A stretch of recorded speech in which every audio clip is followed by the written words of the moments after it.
Hello and welcome to another edition of Humble Theology. My name is John and today we are discussing the Westminster Confession of Faith. We are in chapter 3 of God's Eternal Decree and we are looking at section 2. And let's read that. It says, although God knows whatsoever may or can come to pass upon all supposed conditions, yet hath he not decreed anything because he foresaw it as future or as that which would come to pass upon such conditions. So what are they trying to get across here? Well, if you kind of go back to section 1, we talked a lot about second causes. So God is not the author of evil.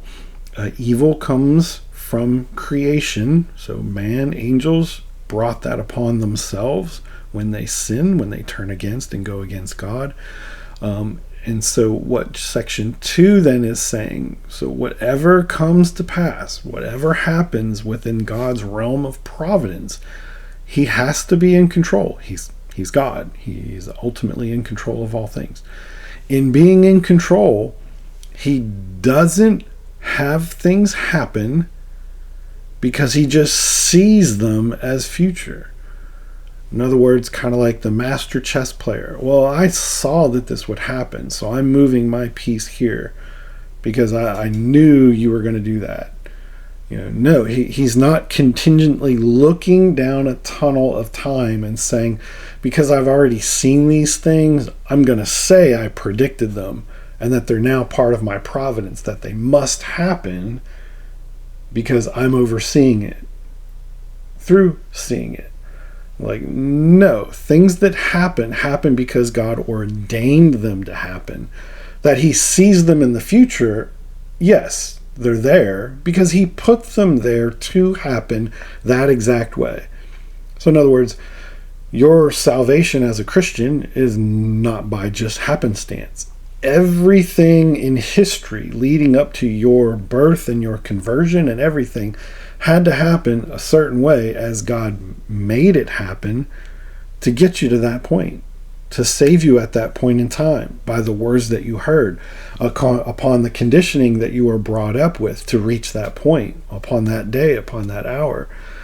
All those factors led into that piece. He doesn't just look through the future and say, well, at some point, John believes, so I'm going to go ahead and say that he's predestined to have believed. No, I am predestined to have believed, flip it around, because he ordained all of those events up to that point.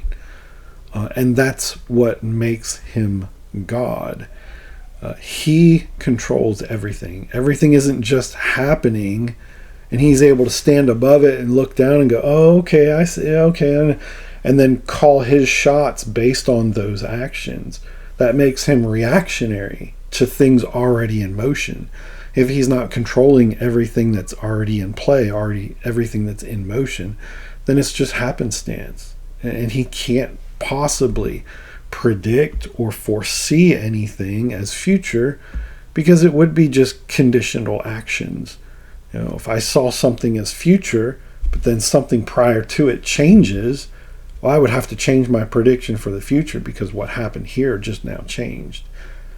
God can't do that. So again, reading this, God, although he knows whatever can come to pass upon all supposed conditions, again, kind of like the master chess player, although he knows every possible move, every supposed condition, yet he has not decreed anything because he just foresees it. His decrees are based off of what he wants to have happen. We don't know his will. We don't know his mind. We don't know why things play out the way they play out. We can't possibly fathom the depth of God and what his ultimate plans and goals and desires are, except that they're holy, righteous, and just. And in that sense, we trust God to be in control of everything. Think about that for a minute. If God can only foresee what's going to happen, he doesn't actually control the events leading up to it and the certainty of those events coming to pass. He's just watching them unfold. Then how could you possibly pray to him to change something in your life? You pray to get better. You pray to, do good on a test, to have success at something, to pray for someone to feel better, to pray for someone's salvation. How could you possibly pray to God for such things that he's not in control of? He has to be in control of those things. And our prayer lives pretty much dictate that he must be, or at least we're acting in prayer like he's in control of all these things. And that's all that the confession is trying to say here, is that he is ultimately in control of everything. That nothing that's happening, whatever happened to you today, it happened according to God's plan and God's will. It had to happen that way. It could not have happened any other way. And it did not happen just because he saw it and said, well, I guess I'll let it play out that way. No, he is the one in control. Did anything bad happen? Well, again, that takes us back to section 1. Well, why did something bad happen? Well, probably due to our sin, the world's sin in somebody else, sin in the world in general. And where did that come from? Well, second causes. We bring that out upon ourselves. We bring sin into the world just as being sinful humans within a fallen nature.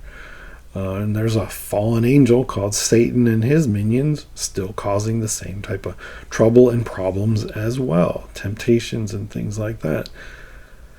So we'll get obviously more into this as we get through this section of this chapter, but chapter 3 of God's eternal decrees, and looking at the world through the lens of God being in control.